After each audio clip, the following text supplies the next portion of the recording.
Dice Pound, ¿qué es la poesía? News that stays news. Hoy es cínico hablar de literatura mexicana.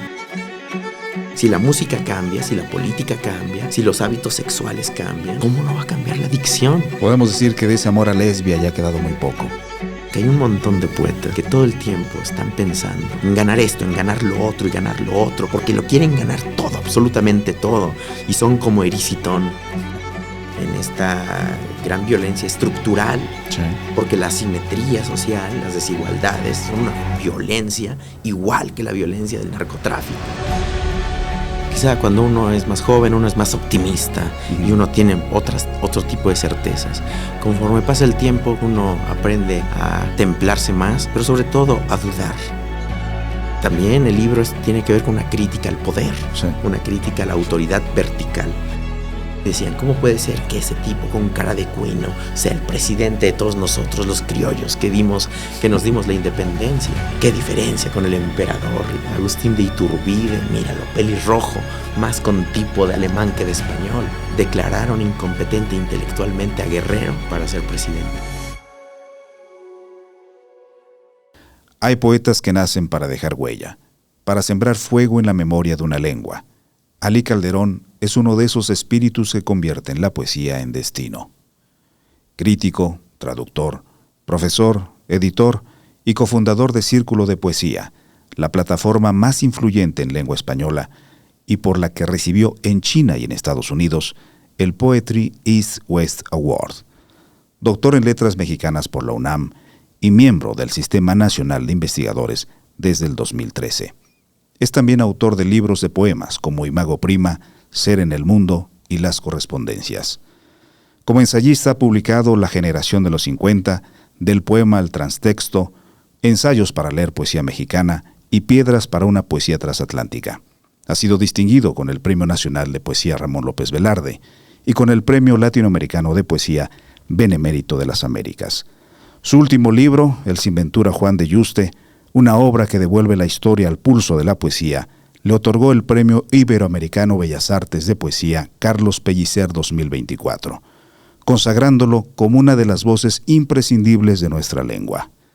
Hablar con él es hablar con un creador que ha sabido transformar la erudición en lirismo, la historia en canto, la crítica en pasión. Hoy, en Pensar y Resistir, recibimos con admiración a un poeta fascinante, Alí Calderón. Bienvenidos. Mi querido Alí, es un gusto tenerte en este espacio que se llama Pensar y Resistir. Me honra muchísimo que estés con nosotros. Hola Osiris, muchas gracias. Gracias por invitarme. Oye Alí, yo te recuerdo mucho de la escuela, del Colegio de Lingüística y Literatura Hispánica. Tú fuiste mi profesor y te debo confesar que gracias a ti me dediqué a la docencia, porque eras un profesor increíble, apasionado, nos hacías mucho pensar fuera de serie. Entonces, en realidad, tú inspiraste no solamente a mí, sino a muchas generaciones y sigues inspirando a muchísima gente con la forma muy particular que tienes. Bueno, era joven. Piensa que tengo ya 20 años dando clases. Sí. Tengo 20 años dando clases. Pero fíjate, cuando yo llegué a la universidad y comencé a dar clases, y sigue siendo mi objetivo el de aquel entonces, acercar a gente a la poesía, que les guste, que se prendan, que les interesen los poetas, sus vidas, sus ideas, pero también que la literatura sirva para pensar otras cosas, ¿no? La sociedad, la cultura, en fin, ¿no? El presente, la vida de uno, que ese es el fundamento de la literatura, ¿no? Hay una muy buena idea que se tiene, la dice el narrador español y poeta Benjamín Prado. Sí.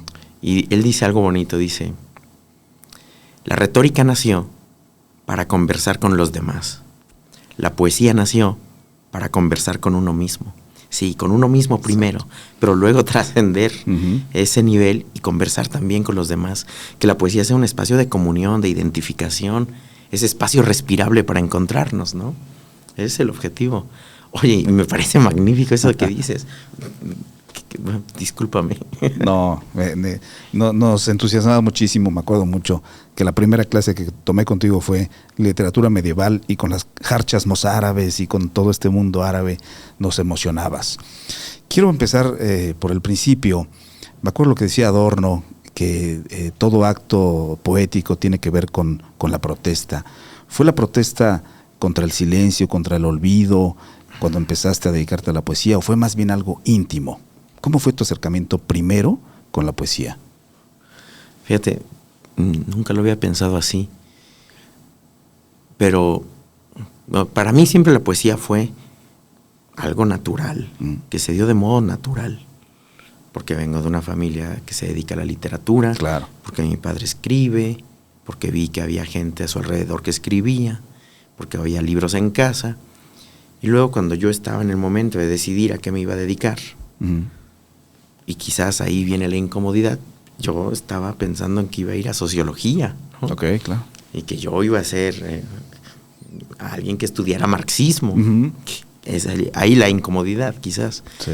Y me decanté por la literatura. Evidentemente, a mí me gustaba mucho la literatura beatnik, los poetas beats, Jack Kerouac, viajando de uno a otro lado de Estados Unidos, viniendo a México, yendo a Marruecos. O sea, todas esas historias a mí me encantaban. Y finalmente yo me acuerdo que leía a Carlos Castaneda en esa época. Okay. Claro, es la prepa, uno es hippie, uno está en ese rollo. Sí. Y de pronto decía Carlos Castaneda, no, lo que pasa es que uno tiene que seguir el camino del corazón. Okay. Que es otra forma de decir vocación, ¿no? Y me decanté por la literatura. También quería ser médico, pero médico para ser a lo Carl Jung, ¿no? Okay. Para luego ser psiquiatra y estar en el rollo del inconsciente. Pero no, me sentí ridículo, vestido todo de blanco. y me seguí por la literatura. Ahora que mencionas a Jung, tu poesía también tiene que ver mucho con los símbolos, con el psicoanálisis. ¿Cómo descubres todo aquello de las figuras retóricas a través de los símbolos y de acomodar las palabras debidamente con esas figuras literarias, ¿no? Bueno, primero en la casa, ¿no? Sí. Primero en la casa, porque mi papá también se dedica al psicoanálisis, se dedica a Jung. Entonces yo muy jovencito leí a Jung. Entonces siempre yo he pensado que las personas que están alrededor de nosotros, que tiene que ver con una idea junguiana, pues son una extensión de nosotros mismos, ¿no? Es decir, que el paisaje, todas las cosas que están a nuestro alrededor nos explican o marcan de alguna manera la instantánea de quiénes somos en ese instante, en ese momento. Entonces vi que esta forma de la estructura de la realidad, que también trabaja Mario Calderón largamente en sus libros, etcétera, pues estaba en la literatura. Balzac se la pasa haciendo pequeños juegos simbólicos, o Flaubert, o pienso, y ya se ha popularizado tanto, en que pienso, por ejemplo, en cuentistas mexicanos, Enrique Serna, ¿no? Defenestrado ahora en esta época por sus ideas políticas. Y quizá qué bueno, pero tiene un cuento magnífico, El Matadito, un personaje que nadie le hace caso en la oficina, es el día de su cumpleaños, todo le va fatal, nadie le hace un guiño, y va muy triste, y dice la vida no vale nada, etcétera. Se va a beber solo el día de su cumpleaños, se mete a un bar y se la pasa a todo dar, está genial en ese bar. Ese bar se llama El Edén. El Edén. Solo se podía llamar El Edén. El símbolo del lugar donde se la va a pasar bien. Sí. Pero estos pequeños símbolos están todo el tiempo, todo el rato. Pienso, por ejemplo, en dónde comenzaban las revueltas, las revoluciones, los levantamientos populares en París en el siglo XIX, en el Boulevard de Bonne Nouvelle, de la buena nueva, ¿no? De la buena noticia. Ahí tenía que comenzar. Sí. Tiene un carácter simbólico. El espacio tiene un carácter simbólico. Las personas que nos rodean tienen un carácter simbólico. Las cosas que están adelante o atrás de nosotros tienen un carácter simbólico. Y entonces, eso es algo que yo siempre quise, que vi en Jung, que vi con los estudios que hacía mi padre, que vi en Balzac, que vi en Flaubert. Y son cosas que siempre he querido sembrar cuando yo escribo mi propia literatura, ¿no? que siempre estén esos símbolos, que siempre haya dos historias corriendo de modo paralelo, ¿no? Y que se encuentren en ciertos momentos, y que se pueda leer un texto con una de doble manera, con doble lectura. Eso es lo que yo entiendo por literatura. Ahora, tu poesía es magnífica. Me acuerdo mucho de esta frase que decía Luis García Montero, que la poesía no cambia al mundo, pero nos ayuda a no cambiar a nosotros. ¿Qué ha cambiado de ti la poesía? Tú que ahora eres traductor, editor, que te puedo decir así que ya eres una celebridad en la poesía. ¿Qué ha cambiado? Bueno, lo primero, dudar de uno mismo. Sí. O sea, que no crea todo eso que dices, pero dudar de uno mismo, ¿no? Okay. Dudar de uno mismo. Quizá cuando uno es más joven, uno es más optimista y uno tiene otro tipo de certezas. Conforme pasa el tiempo, quizás uno aprende a templarse más, pero sobre todo a dudar. Okay. Y para mí lo más importante de un escritor o de alguien que se quiere dedicar al mundo de las ideas es dudar de uno mismo, de lo que sabe o de lo que cree saber. Pero esa duda es una oportunidad para entender más cosas, esa duda es una posibilidad de aprender más, de confrontar tus propias ideas, de evolucionar en el pensamiento, y eso es lo que yo he tratado de hacer en la poesía. Yo creo que la obra de alguien, pero la personalidad de alguien, pues no es fija, es un proceso, va cambiando a lo largo del tiempo. Yo en 2000, ¿qué será? Desde el 2, el 3, el 4, que iba a mi taller de poesía, que estuve en la Fundación para las Letras Mexicanas, sí. Escribí un libro de poemas que se llama Imago Prima. Sí. Ganó un premio en Zacatecas, el López Velarde. Me siento tan lejos de este libro. El que lo escribió ya no está, ya se fue, es otro. Algo queda en el corazón. Algo queda. Pero ya no hay nada, claro. ¿No? Ya hay muy poco. Escribió otro libro en 2007, Ser en el Mundo. Ganó un premio latinoamericano de poesía, Benemérito de América, en Oaxaca. Me hicieron una portada horrible. Y ahí la ironía es que al año siguiente la ilustró Francisco Toledo, ¿no? Sí. Esas ironías. Sí. De esos poemas tampoco queda nadie. Me siento menos identificado con esos poemas que con estos. 2007, el que los escribió ya no es. Entonces uno, conforme va cambiando, también cambia su lenguaje, creo yo, cambian sus ideas, sus intenciones literarias. Aquí me interesaba específicamente la emoción, por ejemplo. Hoy me interesa la emoción, pero de otro modo. Quizás me interesa un poco más el trabajo intelectual, ¿no? La idea desarrollada en el texto, el poema como un dispositivo de sentido. O sea, uno va cambiando. Claro. O sea, eso te lo digo hoy, pero a lo mejor en 5, 6, 7 años cambio totalmente. ¿Quién es el ejemplo? Para mí el ejemplo, bueno y malo para un montón de cosas, Octavio Paz. Sí. Es un poeta que siempre cambió, que estuvo modificándose todo el tiempo, ¿no? El maravilloso Octavio Paz de los años 40 y tantos a 58, ese no es el mismo de los años 60 y no es el mismo de los años 70. Es decir, se reinventaba. Un autor tiene que reinventarse. Hay autores maravillosos, poetas maravillosos que yo amo, llevo en el corazón. Pienso en Efraín Bartolomé. Sí. Su primer libro, Ojo de Jaguar, 1982. Su último libro, Testamentum, de hace unos pocos años. Magnífico. O sea, es que no hay un poeta mejor en México. Pero más o menos se mantuvo siempre igual. Claro, ya encontraste una fórmula, ¿para qué le mueves, no? Claro. Pero de todas maneras, ese siempre igual a mí me incomoda. Sí, ¿no? Sí. Podemos decir que de ese amor a lesbia ya ha quedado muy poco, ¿no? Bueno, Catulo es un clásico. Fíjate, dice Pound, ¿qué es la poesía? News that stays news. Noticias que son siempre noticias. Claro. Eso es la poesía, siempre es vigente, siempre es de hoy, siempre nos da vida. Catulo, porque es maravilloso, sí. Siempre vamos a sufrir con él y vamos a odiar a lesbia y a los novios de lesbia. Claro, es maravilloso, ¿no? Todavía lo amo, ¿no? Sí. Pero ya no escribo epigramas, ¿no? Exacto. Ahora que estás hablando de tus libros, entremos con Círculo de Poesía, una plataforma brillante, sí. La más buscada de toda Hispanoamérica, de la lengua española, digámoslo así. ¿Cuál es el trabajo día con día que haces en Círculo de Poesía? Fíjate, yo a veces pienso, tendré el síndrome del impostor. El síndrome del impostor. Y fíjate la sincronicidad, porque hay un ruido allá al fondo. ¿Cierto? Y porque pienso, no puede ser que sea tan importante Círculo de Poesía. No, ¿quién la va a ver? ¿Quién la va a leer? Pero luego hay una herramienta maravillosa, la gente de internet lo sabe, que es el Google Analytics. Sí.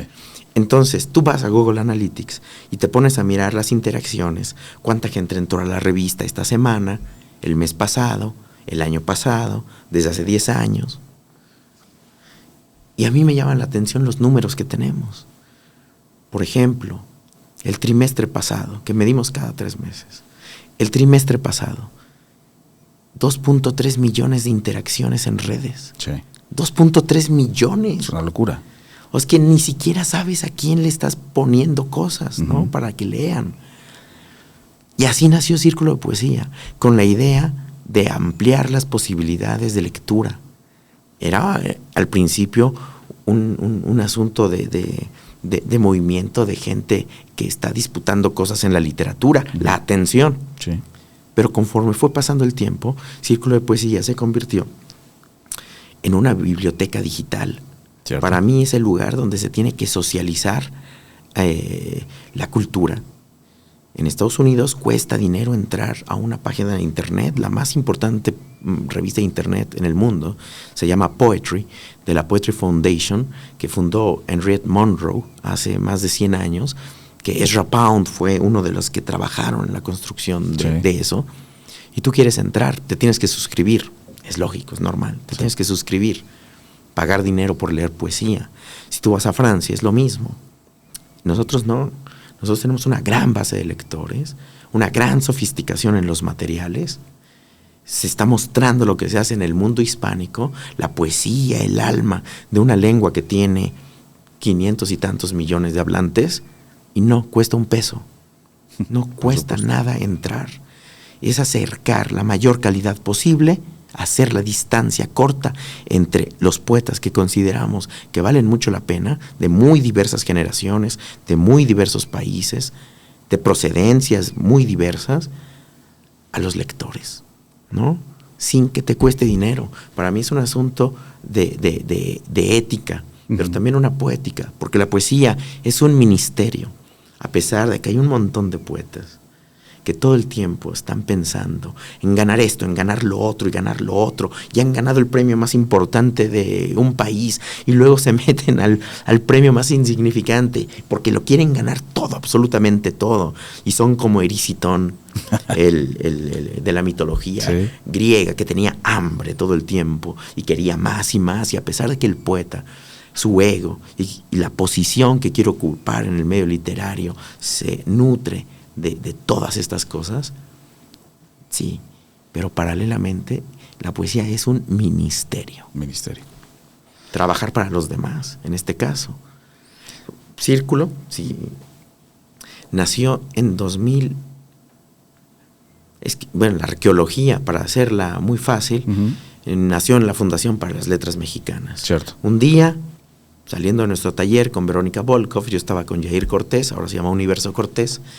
Se fue a Bacalar, maravilloso poeta, lo tengo en una altísima estima. Sí. Álvaro Solís, que es un hermano. Oscar de Pablo, que es un poeta magnífico, que tiene sus libros en el Fondo de Cultura Económica. J.A. Sánchez, súper lúcido, con una literatura de la brevedad. Un día, cuando salimos del taller, nos encontramos con un tipo ahí en las escaleras de la fundación en Liverpool 16. Y entonces me llamó la atención, un tipo de barba, joven, unos 36, 37 años. Se veía joven y platicaba de Rimbaud con una gran pasión. Ahora que hablabas de la pasión al principio. Sí. Y hablaba de sus traductores, Ferrer y tal. De dónde fue publicado por primera vez en español, que en España la primera vez que se publicó Rimbaud fue en 68 con Chus Visor. En fin, pero hablaba de los poemas y tal. Y me llamó mucho la atención, nos fuimos a comer todos, estaba ahí, y ese tipo era Mario Bojorquez.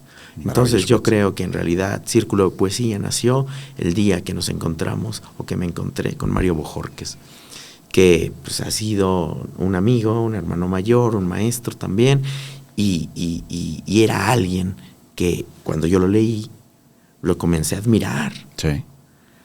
Porque ¿cómo vas a hacer cosas tú con alguien al que no admires? Claro. O sea, no es una cosa de estrategia, de poetas para avanzar, no. Solo puedes sentarte a hacer cosas con quien admiras. Y yo vi que este era un poeta excepcional, un traductor excepcional, que pensaba poéticamente, no el texto, el mundo. Y dije, no, este es mi amigo, sí. Yo trabajo con él. Y entonces, claro, y ahí había un grupo de amigos, como Yair, dije, como Álvaro, y yo incorporé a otros de mis propios amigos de Puebla, en quienes creía mucho y sigo creyendo, porque eran muy valiosos. Jorge Mendoza, que inventó la ELEM, por ejemplo, la Enciclopedia de Literatura Mexicana. Tú googleas un nombre y siempre te sale la ELEM en primer lugar. Con los datos. Todo eso lo inventó Jorge Mendoza. Lo hizo muy bien. Carlos Roberto Conde, que es profesor de literatura en la Université de Lille, en el norte de Francia. En fin, con todos ellos empezamos a construir este proyecto. Y primero era un blog humilde, ¿no? ¿Por qué lo construimos? Lo construimos porque un día en la revista Tierra Adentro mandamos poemas, éramos nosotros personas que incomodábamos por nuestro modo de ser, y no nos los aceptaron. Okay. Oye, ¿eran mucho peores que los de la gente que salió? Claro que no, claro que no, pero no nos lo aceptaron. Entonces, en ese momento dijimos, no, lo que toca es construir una plataforma nueva. Estoy hablando de 2008, están haciendo Facebook. Cierto. Se están democratizando los espacios, ¿no? Ya no se puede hablar 2008, ya no se puede hablar de que la literatura mexicana es una, que se puede dictar desde las instituciones del Estado o desde un grupo particular de control de la cultura. Ahí se desgranó. Desde 2008 para acá, un poquito antes quizás, el mundo es otro. Hoy es cínico hablar de literatura mexicana o literatura en español. No, hay muchas literaturas mexicanas, muchas literaturas en español, ¿no? Y eso comenzó, esa atomización, esa balcanización comenzó en la poesía con Círculo, sin duda, ¿no? Sí. Ahí comenzó todo con Círculo de Poesía, pero se fueron sumando otros poetas, otros críticos, y hoy en día tienes un equipo muy consolidado. ¿Qué hay después? Más que tener, no tengo, somos. Claro, ¿no? Son un equipo muy cohesionado. ¿Y qué pasa después con la editorial Círculo de Poesía y con esta alianza fabulosa con Visor? Sí, bueno, fíjate que muy pronto nos dimos cuenta que la poesía mexicana era muy estrecha, hablar de poesía mexicana. Sí. Porque siempre nos dicen que la tradición se hereda, ¿no? Tienes que leer a Pellicer, tienes que leer a Paz, tienes que leer a Margarita Michelena, a Rosario Castellanos. Pero nosotros nunca creímos eso. Claro, tenemos que leer a los grandes autores de nuestro país. Sí. Pero no creemos que la tradición literaria se herede acríticamente, sino creemos que se reconstruye, ¿no? Y que para darnos una tradición tenemos que buscarla, ¿no? Tenemos que trabajar para dárnosla. Es así como nosotros leímos mucha poesía mexicana, pero pronto nos dimos cuenta que era necesario avanzar hacia otras literaturas, en otras lenguas, pero también en otros países, ¿no? Que era ridículo que no conociéramos a los grandes poetas de Ecuador o de Bolivia o de Chile, ¿no? De Chile todos los conocemos, ¿no? Pero que había que conocer todo lo que pudiéramos, ¿no? Es ahí como que tuvimos la fortuna en 2006 de hacer un encuentro iberoamericano de poesía. Esa también es un paso arqueológico rumbo a Círculo de Poesía. Sí. Porque construimos un festival magnífico, yo tenía 23, 24 años, donde trajimos a Ernesto Cardenal, vino Alichu Macero, Raúl Zurita, era muy joven, ¿no? Estuvo Juan Gelman, en fin, ¿no? Waldo Leiva, mucha gente. Sí. Omar Lara, que luego fue muy importante en la construcción de Círculo, el poeta chileno, traductor magnífico. Y comenzamos. Y comenzamos a hacer cosas, ¿no? Este festival, lecturas de libros, Mario Bojorquez tenía un proyecto editorial. Él nació en 68. Antes en Tijuana había hecho muchas cosas editoriales.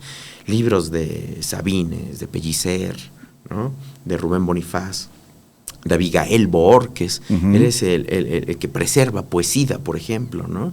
Sin la intervención de Mario se hubiera perdido ese libro magnífico. Bueno, es decir, él tenía un camino. Sí. Y él estaba haciendo libros chiquitos, pequeños, en un formato. Y luego a mí me pareció que ese era un camino muy positivo para hacer cosas. La presencia de Omar Lara, poeta chileno, editor de la revista Trilce, que es la más antigua del continente, cierto, fue muy importante, porque él me dijo: una colección de libros es, ante todo, una interpretación que tú tienes de la cultura y de la poesía en un determinado momento del tiempo. Y esto me interesó muchísimo. Y entonces yo dije, no, claro, hay que avanzar sobre ese camino para hacer libros, interpretar nuestro tiempo, no solo en la revista, que eso, se trata de la socialización de los materiales, sino también en un ámbito de especialización. Entonces comenzamos a hacer libros. ¿Con qué comenzamos? Con una antología de poesía rumana de Omar Lara, donde el primer poeta es Geoboxa, que tiene aquel fantástico poema que se llama Recuerdos de Polonia. Les recomiendo que vayan a buscarlo, está en Círculo Goglen, Geoboxa. Y acababa con Dinu Flamand, que es posiblemente el mayor poeta rumano vivo hoy. Y luego seguimos haciendo otros libros. La primera vez que trabajamos con Visor aparece porque hacemos un libro que se llama Poesía ante la incertidumbre, en 2011, Cierto. Una antología de poetas jóvenes de distintos lugares de Hispanoamérica, ¿no? Y de España. Entonces, ese libro, Poesía ante la incertidumbre, que fue un hit, ¿no? Sí. Porque se publica en España, en México, en Argentina, en Colombia, en Nicaragua, sale en Italia, sale en Estados Unidos, en El Salvador, en Bolivia, en Ecuador, en fin, ¿no? En Chile. Construye un fenómeno único en aquel momento. ¿Cuál? Un libro que circula en todas las comunidades lectoras del español. Ya había una pequeña revista que empezaba a circular en todas las comunidades lectoras del español. Entonces, eso nos estaba hablando de otra forma de la circulación, otra forma de la construcción de la tradición literaria, otra forma de construcción de circuitos de discusión, de análisis, de reflexión sobre la poesía. Y me parece que este es el espíritu que anima Círculo. Después, a la postre, pues yo conservo con mucho cariño a los amigos de aquella antología, sí, ¿no? Gente como Fernando Valverde, como Federico Díaz Granados, ¿no? Como Raquel Lanceros, Jorge Galán, Andrea Cote, en fin, pues, gente que está en el corazón de uno. Y gracias a esas amistades, porque siempre has hecho vínculos con grandes poetas que tú admiras, llegaste a Argentina, a Chile, a Colombia, a España, descubriendo estos grandes poetas, ¿no? Tu amistad, por ejemplo, con Luis García Montero. Bueno, Luis García Montero. A mí me llamó mucho la atención, muchísimo la atención, escucharlo una vez en Granada. Y él estaba diciendo, ¿de qué se trata la poesía contemporánea? Básicamente decía esto. Bueno, se trata de varias cosas. Se trata del oficio, o sea, saber cómo escribir, del oficio, de la conciencia, ¿no? Que la conciencia es fundamental, la conciencia de un momento en la historia, la conciencia de una clase social, la conciencia a la hora de pensar las emociones. Y me entusiasmó muchísimo una idea, dice, la poesía tiene que responder una pregunta, y esa pregunta es, ¿qué se dice cuando se dice yo? Está vinculada a la idea de la conciencia, por supuesto. ¿Y en qué términos vas a responder esa pregunta? Está vinculada con el oficio. Entonces, eso me marcó. Por lo menos la década pasada, esta idea de García Montero me ha marcado, y para mí ha sido muy importante. Entonces yo aprendí a leerlo como ensayista, como poeta, un poeta fantástico de la imaginación moral, con una gran lucidez para pensar la literatura, con un gran sentido común, con un gran conocimiento de la tradición literaria, de los poetas, del mundo de los poetas, de los lectores. O sea, tengo una gran admiración por García Montero, y yo estoy muy agradecido que nos hayamos podido tomar cervezas y whiskies juntos. Ali, vamos a hablar de tu último libro, que ha sido premiado, es una maravilla. Tú recreas un lenguaje antiguo del siglo XVI. Decía Octavio Paz que hay que rebuscar en las cuestiones lingüísticas para hacer identidad. ¿Cómo nació este libro? Que es fascinante. Fíjate, ahora que citas a Paz, quizás nació pensando en paz, pero pensando cómo. Uh-huh. En una carta que le envía a José Luis Martínez, le dice Paz que en realidad cada época tiene un lenguaje poético, ¿no? Eso a mí me angustiaba de alguna manera, porque decía, nosotros, al menos desde el que se publicó Epístola a Madame Lugones de Rubén Darío, uh-huh, o de que en los años 20 del siglo XX Pedro Enríquez Ureña fue a Estados Unidos y se trajo la consigna estética de escribir como se habla, más o menos todos han hablado igual. Cierto. La gente que hace mucha experimentación y que dicen que son poetas del riesgo, uh-huh, repiten los mismos procedimientos que se utilizaban en la vanguardia, uh-huh, uh-huh, hace 100 años. Y a mí me sacaba de onda, me preocupaba que durante 80, 90, 100 años se hubiera movido tan poquito la poesía, la dicción, el modo de decir el poema. Pensando, por ejemplo, que a lo mejor el modo en que decía sus poemas López Velarde en el 21, los años previos, eran bien diferentes. O sea, esa dicción de López Velarde era bien diferente a la del muchacho Salvador Novo, uh-huh, o a la del muchacho Villaurrutia, que eran sus alumnos. Cierto. Pero en bien poquitos años se notaba un cambio, se notaba que era otra cosa, que era otra literatura. Y luego yo pensaba, los primeros poemas de Novo, o los 20 poemas de Novo, etcétera, etcétera, si tú te pones a leerlos hoy en un festival, se sienten naturales, no se sienten viejos, se sienten vigentes, sí, se sienten escritos en un lenguaje literario vigente. Sí, desde hace 90 años. Eso a mí me sacaba de onda, uh-huh, ¿no? Digo, no, el lenguaje tiene que cambiar. Si la música cambia, si la política cambia, si los hábitos sexuales cambian, si cuestiones civiles cambian, ¿cómo no va a cambiar la dicción? Porque yo sentía que no cambiaba mucho. Uh-huh. Entonces eso a mí me angustió. Y yo me propuse sonar a otra cosa. Y bueno, también había como muchas cuestiones políticas. Quiero decir, un poeta no se abstrae de su tiempo.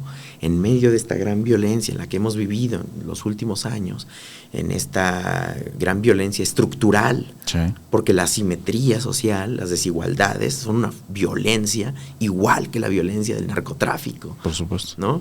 Limita y descompone todo igual que la otra violencia. Metidos en esa vorágine, en esa catástrofe, ¿cómo íbamos como dice el grupo de Hora Cero, cómo vamos a cantar esta catástrofe? ¿Cómo vamos a decir poéticamente esta catástrofe en la que estamos viviendo?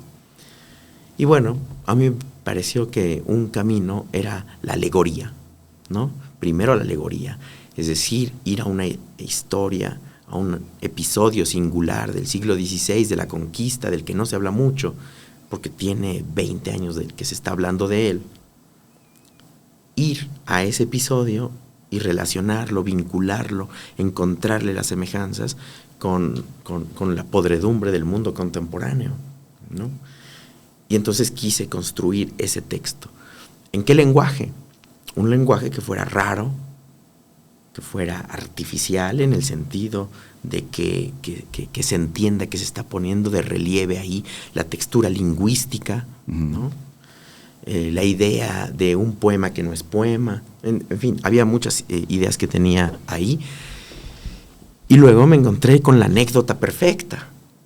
La anécdota perfecta es la primera derrota de los españoles. Sí. ¿no? Una columna que viene en 1520, que cae prisionera en Calpulalpan, en Sultepec, Tecuaque. Tienen a 45 españoles, pero tienen a 450 indígenas también durante varios meses prisioneros. En esos meses, poco a poco y lentamente los van sacrificando. Algunos se los van comiendo, ¿no? Y eso lo cuenta Bernal Díaz, Cortés lo cuenta en un momento, hay otros cronistas que también hablan del asunto. Uh-huh. Pero de pronto, el último acto de gobierno del presidente Calderón, fíjate qué símbolo, Sí. el último acto de gobierno es fundar o inaugurar más bien el sitio arqueológico de Sultepec Tecuaque, que significa donde se comieron a los señores. Uh-huh. Y entonces, pues, a partir de entonces, 2006, se empieza a hablar de este evento, ¿no? ¿Qué pasó ahí? Pues resulta que cuando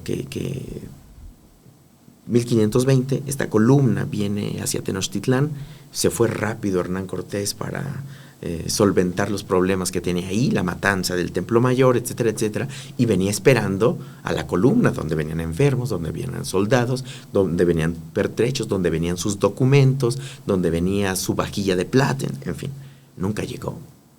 Y dice, ¿qué pasa aquí? ¿Qué está sucediendo? Y lo que sucede es que tiempo después, cuando van a caer sobre Tenochtitlán para hacer el sitio naval, van por los bergantines. Entonces, Gonzalo de Sandoval, ya con los barcos, viene de regreso de Tlaxcala y se encuentra con Tecuaque, que está destruido.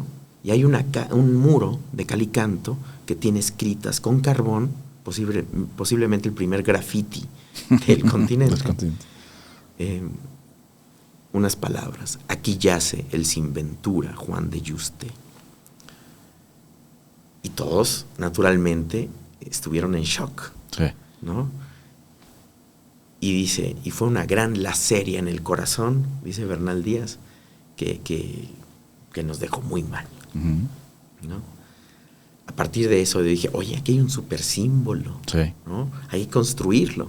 Claro, la primera victoria indígena contra los españoles fue más o menos al tiempo de la Noche Triste. Uh-huh. Primero en Sultepec, primera batalla ganada, el origen de la resistencia. Sultepec se vuelve en el Axis Mundi, como el centro del universo desde el cual van a eliminar a los extranjeros. Y luego, la idea magnífica aquella de que, ¿qué pasó? ¿Qué hicieron con los cadáveres de todos estos personajes? Los montaron en un zompantli. Uh-huh. El zompantli que conocemos nosotros, que está en el castillo de Chapultepec, Sí. es el de Sultepec, el de Tecuaque. Es el original. ¿Quién están ahí? Uh-huh. ¿Quién están ahí? Españoles, indígenas, nahuas, pero también mayas. ¿Quién más? Negros, hombres, mujeres, niños, europeos. Es la constitución étnica del mundo mexicano de hoy. Uh-huh. ¿Y quiénes son esos que están en el zompantli? Todos víctimas. Todos víctimas. Porque piensa, por ejemplo, que había, no sé, totonacos. Uh-huh. ¿Y quiénes eran los totonacos? Era gente que eran tributarios de Tenochtitlán. Sí. Trabajaban para Tenochtitlán, para los aztecas, ¿no? O sea, eran gente tamemes, gente de a pie. El tlaxcalteca que estaba ahí, que no lo dejaban ni comer con sal, que no se podían vestir con algodón porque tenían las restricciones de los aztecas. Uh-huh. ¿Y quiénes eran los conquistadores que venían? Pues eran españoles que venían a América con una mano adelante y otra atrás. Cierto. Porque en Europa tampoco es que fueran señores. Se tenían que ganar y hacer la vida, tenían que hacer la América para darse una vida. Tenían que buscarse la vida aquí. O sea, tampoco está fácil que alguien deje el mundo conocido y que se mete en una tierra que sabe Dios que tiene y que es muy probable que no llegue a ningún lugar y que pierda la vida y que no llegue nunca a Tenochtitlán y que no haya un futuro. Uh-huh. Pero esas víctimas el español, el tlaxcalteca, el totonaco, el maya, los negros que son los africanos, sí, que los están traficando terriblemente. Son víctimas, pero esas víctimas son las mismas víctimas de ahora. Cierto. Somos las mismas víctimas de ahora. Uh-huh. Entonces, ¿de qué se trata? Se trata de pensar el presente a través de este ejercicio literario, ¿no? Queremos escuchar uno de esos poemas de El Sin Ventura Juan de Yuste en tu propia voz, alguno que te parezca más emocionante o que te guste mucho. Aunque sea grosero. No importa. ¿Cómo se oirán esas groserías del siglo XVI, no? No, muy, muy semejantes. Sí. No, hombre, fíjate, es que estuvieron ahí en Tecuaque, que es un gran lugar. Sí. Estuvieron ahí presos todos estos soldados.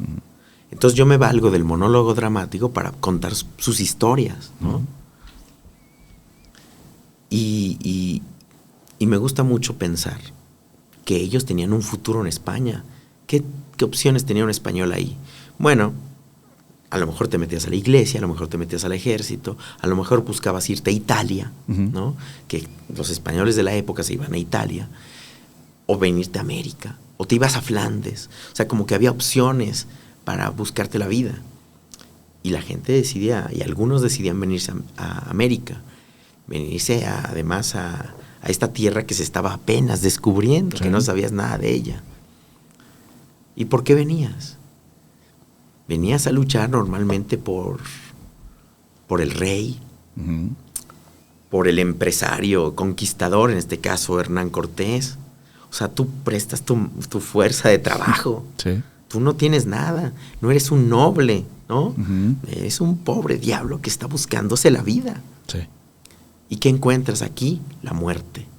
Entonces, esa desesperación, yo estuve pensando en esa desesperación del español víctima, del conquistador víctima. Suena irónico, ¿no? Pero del conquistador víctima, que no es muy diferente del español, que hoy también es una víctima de su política, ¿no? Venían a luchar por el rey. Y el rey, dueño de todo, señor de las dos Sicilias, señor de Nápoles, rey de Nápoles, de las dos Sicilias, él, millonario, riquísimo, facturando todo el rato el oro americano. Él ni en cuenta. Es más, al mismo tiempo que se da la conquista de México, en España, él tiene un frente abierto, él tiene una guerra, la guerra de las comunidades, con las distintas ciudades que quieren darse un gobierno un poquito más democrático. Fíjate la ironía, al mismo tiempo, mientras había soldados que estaban luchando por el rey aquí, para ensanchar sus dominios aquí, en España sus hermanos estaban siendo masacrados por ese mismo rey, ¿no? Entonces, también el libro tiene que ver con una crítica al poder, ¿no? Una crítica al Estado, sí, una crítica a la autoridad vertical. Entonces yo pensé en un conquistador que sabía que lo iban a sacrificar, que se iba a acabar todo. Y entonces escribo este poema sobre un agarrofado que cogita los truenos y centellas, sobre un capturado que está enchiladísimo, está molesto, airado.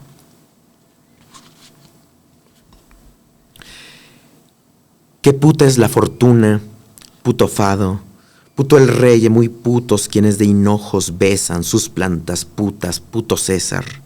Puta Sicilia más puta Cerdeña, Borgoña puta, muy puto su duque y Nápoles de putos. Un chorizaco de Moguer me dijo, en las Indias las grandes quiebras. Andara yo con Jofre de Cotañes, arrimándome al oro, marcos de plata, escudos, reales de a 8 pesos de oro fino.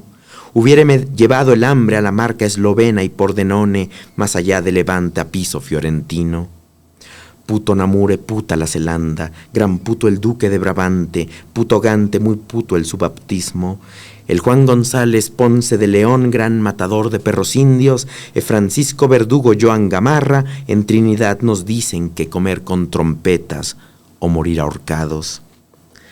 Hernando Alonso, natural de Niebla, en sabiendo que el primo Gonzalo se emputece con mujer o con fijos indios, gritó entre los remeros cogidos en goleta y el tolón, morir o ganar la honra. Miradme agora, soy Pero Villalobos. Mejor hubiera dado yo a través en la nao de Alonso de Parada, o que mi carne fuese los mis ojos comidos por los peces como aquesos 40 perdidos de Cristóbal de Morante. Hidalgo pobre más hidalgo, en Asunción de Baracoa, en el repartimiento de Santa María de Puerto Príncipe, no truja nunca grillos, mas miradme, agora malherido de lanzadas y varazos, miradme, acogotado en un madero, miradme fecho un Cristo de las tantas puñadas, he molido, he tenido peor que bestia, miradme. Dios no mira ni el puto rey que emputa sus condados palatinos. Duque de Estiria el puto y de Carintia, puto señor de Hueldres, iredes a putear a las Malinas. Puto Dios, puto el rey, puta Castilla, putos indios y puta está su tierra, puto vos, puto todo, puta ras. Qué joya. Ese poema que hay palabras que me costaba poner. Sí, ¿Cómo andar poniendo su puto Dios? Pero el personaje lo ameritaba, lo ocupaba. Alguien que está en el filito, que ha perdido toda esperanza, sí, ¿no? Que lo van a sacrificar, que podría estar en otro sitio mejor, con mejor suerte. Nada le vale, ¿no? Uh-huh. Ni Dios, ni el rey, ni sus compañeros. No hay socorro de ningún lado. Uh-huh. Eso fue la conquista de América. Sí. Pero sabe si eso sigue siendo la vida hoy también, ¿eh? Cierto. Este libro se llevó el Carlos Pellicer 2024. ¿Qué significa para ti los premios? Has ganado varios premios. Yo te veo con un poeta rockstar y digámoslo así, los músicos son muy conocidos, pero cuando tú recibes estos premios, ¿qué simbolizan para ti en realidad? Yo pienso como Paz que los premios son circunstanciales, okay, ¿no? En realidad son circunstanciales. Uno los agradece, ¿no? Por supuesto, porque si no participarías en ellos. Sí. No, por supuesto, yo los agradezco. Y uno quiere ganar premios y que pudiera ser leída la poesía de uno. Yo cuando escribí este texto, que dudé mucho, porque yo dije, a nadie le va a interesar. Uh-huh. Es que esto a nadie le va a gustar. Esto me gusta a mí, es mi rollo.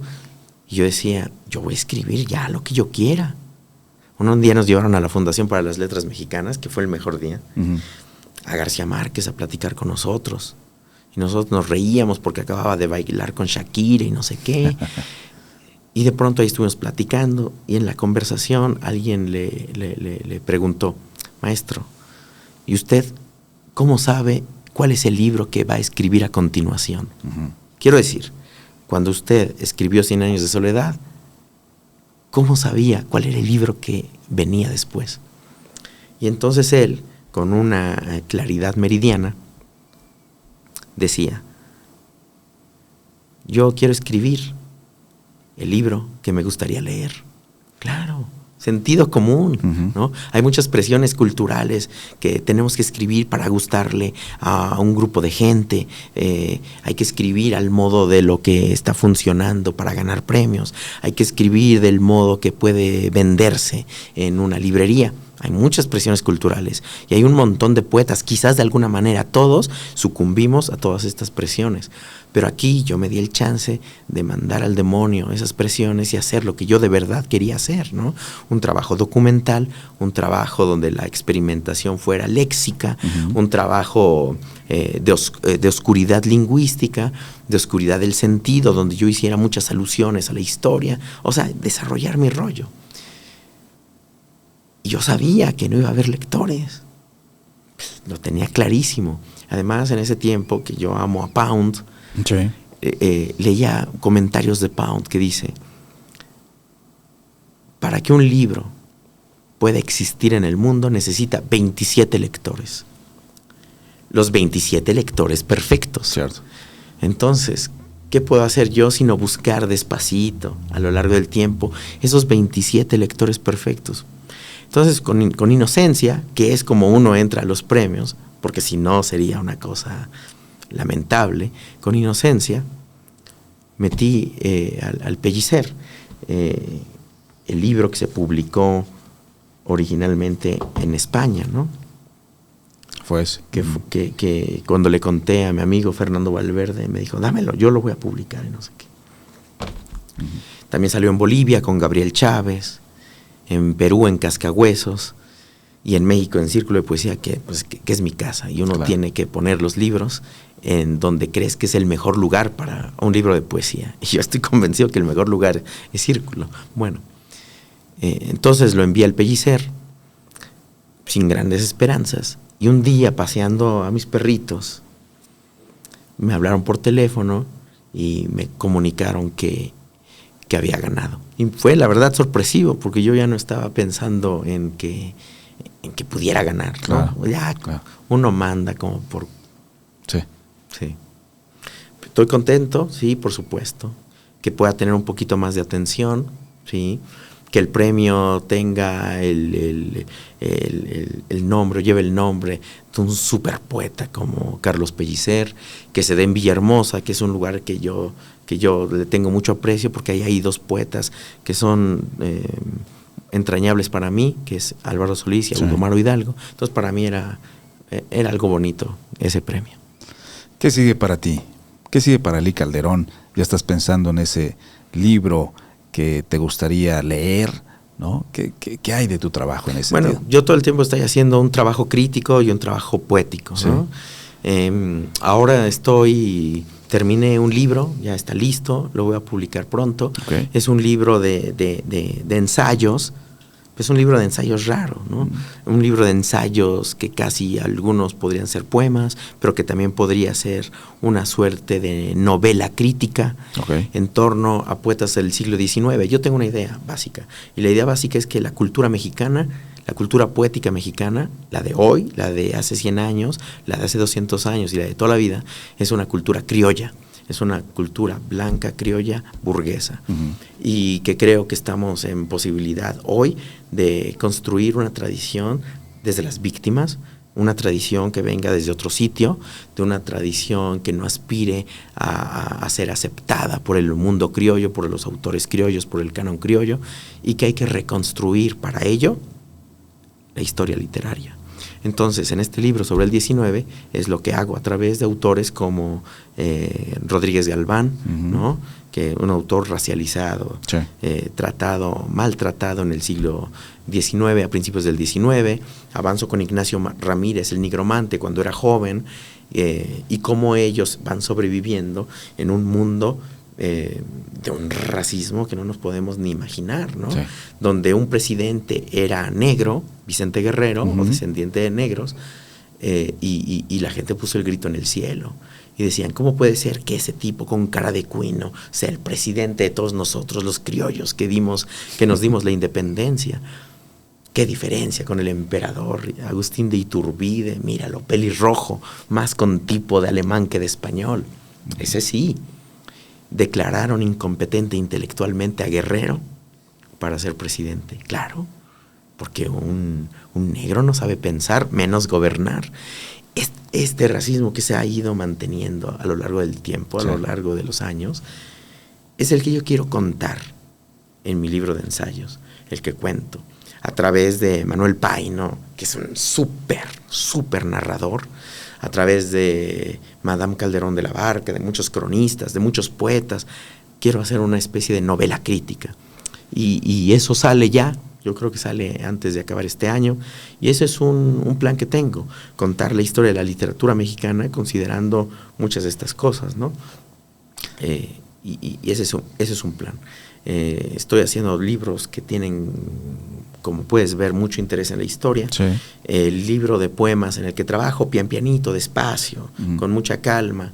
Yo me tardo mucho en escribir poemas, en terminar los proyectos, porque me documento mucho, porque me tardo para escribir, porque también, aunque ya no creo tanto en el rollo de la inspiración, también creo algo y le espero.